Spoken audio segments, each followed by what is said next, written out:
Jusqu'où iront-ils? Est-ce qu'ils sont prêts, là, peut-être dans les heures qui viennent, à tuer ou à frapper Khamenei? Trump, déclaration, comme je l'ai déjà dit, négocier.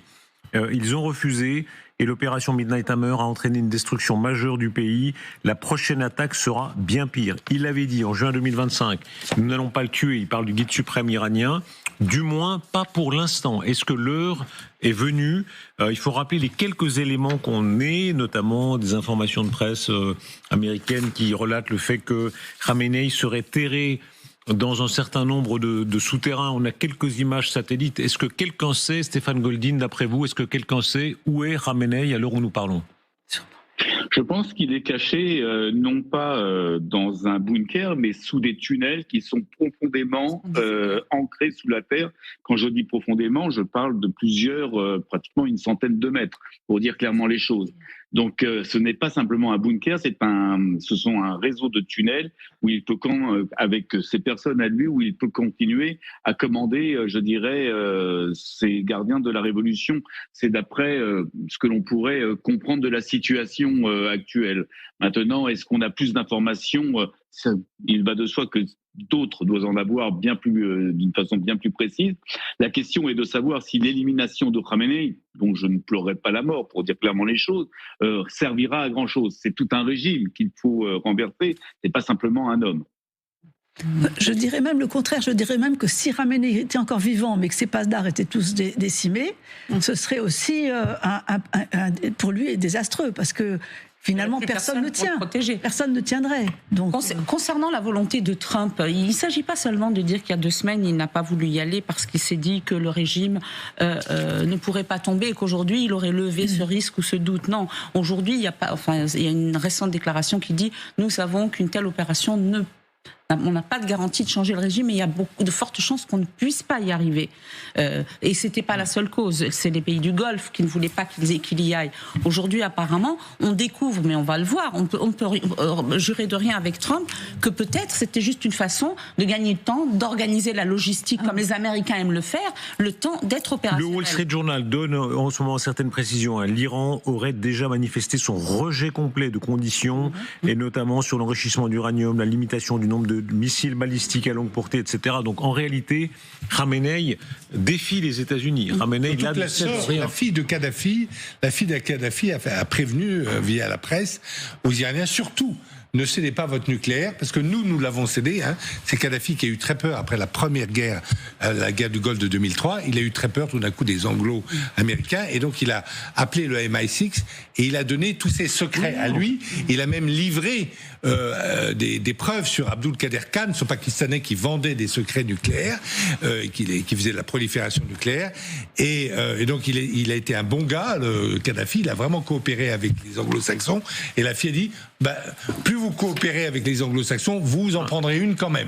Et donc là, dans la presse, elle a dit surtout ne cédez pas, parce que c'est la seule chose. C'est le moment de tuer Khamenei. On entendra plus tard dans l'émission à quel point les Français notamment sont divisés. Jean Yakovlev sur notre antenne disait non, c'est pas notre guerre, là. C'est pas le moment. Les Français n'ont pas à faire ça. Vous nous avez rejoint, Isaac Barchicha, bonsoir. Bonsoir. Vous représentez évidemment le camp Trump. Est-ce que vous souhaitez la chute et voir la mort de Khamenei? Je pense que les Occidentaux, de manière générale, sont tous pour la paix et sont tous contre le terrorisme. Et Khamenei a montré à plusieurs reprises qu'il faisait tout ce qui était dans son pouvoir pour inciter, pousser, financer un terrorisme qui n'est pas uniquement local, qui n'est pas uniquement régional, mais qui est international. Soyez plus direct, est-ce que vous l'espérez? Donc ce monsieur doit partir, quoi qu'il arrive. Vous êtes d'accord sur ce plateau? Bien évidemment, je pense qu'il n'y a pas de solution. Le problème, il ne se rendra jamais. Donc le problème, qu'est-ce qu'on va en faire? Donc effectivement, il faut l'éliminer, il faut le mettre en prison. Mais est-ce qu'il va rejoindre Maduro à New York? Je vois pas là, je vois pas très bien. Mais hors légalité, que c'est un criminel, oui, ça y a aucun doute. Il a fait tirer sur son peuple, mais le fait qu'une puissance étrangère l'abatte, ou etc., ça vous convient ou pas? Moi, je crois au droit d'ingérence. En fait, vous savez, c'est quand même un droit. Si vous écoutez attentivement président Trump, il parle de deal. Il n'a pas renversé le régime. Vous fuyez la question. Hein. Vous êtes d'accord ou non pour l'abattre? Pour moi, c'est vous savez, c'est. Oh là, c'est difficile. L'accouchement est difficile. Pourquoi c'est difficile? Parce que c'est un religieux et parce qu'il y a un certain nombre de fanatiques pour qui la mort du guide suprême va devenir une motivation à mort pour les motiver à résister. Et donc, je suis tout simplement, j'ai du mal à me décider. Moi, je suis opposé parce que je pense que ça serait une frappe contre-productive. Ça n'arrangerait absolument pas les choses. Ça n'arrangerait pas la non-prolifération nucléaire. Ça n'arrangerait pas le souhait légitime et très louable du peuple iranien de vouloir une démocratie. Je pense que ça empirerait les choses, comme on l'a vu d'ailleurs. Lorsque nous avons tué Kadhafi, ça n'a pas amélioré les choses en Libye, ça les a empirées et ça a même provoqué la guerre, une guerre qui n'est toujours pas finie, dans tout le Sahel. Ça n'a rien à voir avec qu'est-ce qu'on en fait, le problème? Répondez à ça, Stéphane Godin. Et je précise d'ailleurs au passage que les choses aussi se... Pardon, je vous donne la parole, Stéphane Godin, mais à l'instant, la radio-télé israélienne dit Donald Trump envisagerait une campagne militaire de grande ampleur contre l'Iran, incluant un objectif de changement de régime. Donc en ce moment, à la Maison-Blanche, Trump et son état-major envisageraient vraiment de décapiter entièrement le régime à Téhéran. Pourquoi vous êtes d'avis que oui, il faut le renverser, contrairement à Renaud Girard?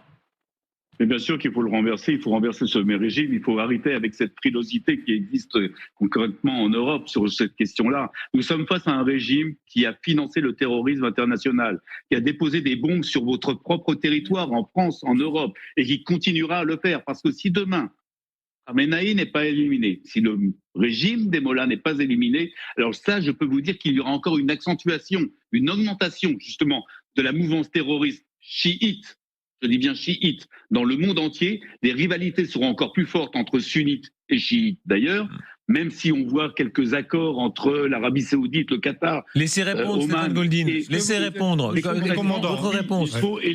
Laissez répondre. Oui, il faut éliminer Khamenei, et oui, il faut libérer ce territoire et le rendre aux Iraniens. Parce que concrètement, c'est une menace pour le monde entier. Alors, moi, j'ai une question, mon commandant. Vous avez dit Israël a tenu exactement le même propos contre Saddam Hussein en 2002. Vous avez conseillé, Israël a conseillé à son allié américain d'éliminer Saddam Hussein. Ils sont allés, ils ont pendu Saddam Hussein, très bien, et ils ont mis un désordre qui n'est toujours pas réglé. En Mésopotamie, il y a eu 300 000 morts. Est-ce que vous, Israéliens, vous êtes excusés à l'égard du monde entier, à l'égard même des Américains, de leur avoir donné ce mauvais conseil d'aller abattre le dictateur Saddam Hussein, qui était paré d'ailleurs des mêmes défauts et des mêmes crimes qu'aujourd'hui Khamenei? C'est pire. Monsieur Girard, je vais vous répondre. Je ne pense pas qu'Israël se soit excusé, pour dire clairement les choses, de ce conseil ou de ce non-conseil ou de ce mauvais conseil. Si, ils ont donné conseil. Parce que de toute façon, je reste persuadé que c'était quand même un bon conseil. Mais au-delà de cela, la donne est différente. Nous, en tout cas ici, en Israël, nous sommes face à un pays qui nous menace notre propre existence. Donc il faut un petit peu aussi se mettre à notre place. Nous sommes face à des gens qui quotidiennement disent qu'ils veulent nous rayer de la carte.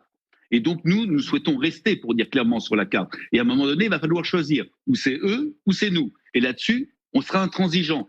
Et donc, si les États-Unis attaquent le territoire iranien, et s'il y a un renversement de régime, on sera complètement en phase avec cette position.